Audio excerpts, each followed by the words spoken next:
Hi, my name is Kendra, and I'm a senior at UMass Amherst, and currently working on my honors thesis.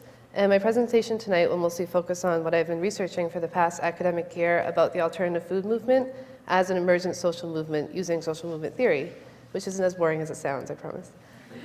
As is evident by the very fact that we're having this event here tonight and all of you are here, the alternative food movement, and more specifically the local food movement, has garnered a tremendous amount of respect and attention in the last decade. The local food movement, like all historic social movements, uses a technique called framing to draw support, make claims, and create an image of itself. Framing is using a common vocabulary or images to create a specific literal framework which members and press, media, government see and understand issues and events.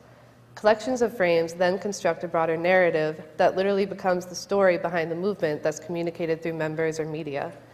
The alternative food movement uses frames that many of you may be familiar with, including environmental sustainability, health, social justice, food security. The frame that I chose to focus on for my research was the heritage frame.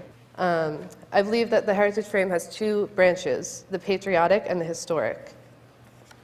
This is a poster from the World War II era, when food and farming was struggling because of the war. So the government promoted what's called victory gardens, encouraging people to grow their own food in their own backyards in solidarity with the war and to show their American patriotism.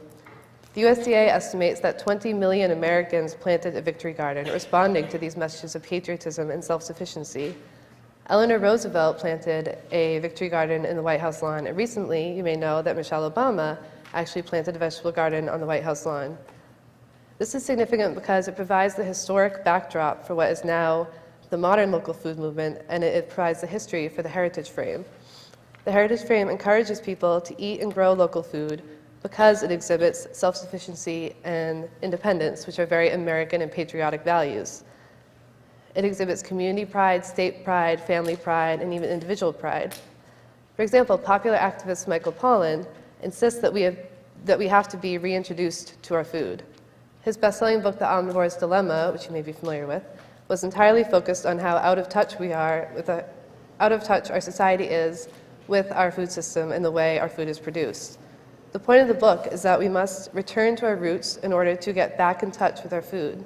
He goes all the way back to hunter-gatherer methods of collecting food, and through that he recognizes how complicated our society's relationship to food has become, and because it is so involved in the agribusiness.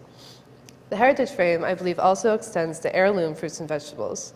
You can look around and see that many farms in many areas of the country are striving to return to what was historically grown in that area. For example, in the Republican this September, it reports how New England was once the booming center of wheat production in colonial times, but during the 1800s, wheat production moved out to the Midwest, where we all know it remains today as the agribusiness culture we all know and love. Now, there's a movement to increase the production of and reliance on local wheat grown in the Pioneer Valley in local towns such as Northfield and Gill, Mass. These farms are actively participating in this heritage frame by literally producing historic food that was once grown here.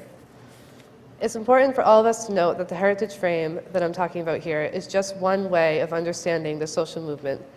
The alternative food movement and the local food movement are extremely diverse and multifaceted and have many levels of membership and involvement, as is wonderfully represented here at this event tonight. All of these issues are intimately connected and can be expressed in the famous words of John Muir: "When we try to pick out anything by itself, we find it hitched to everything else in the universe." Thank you.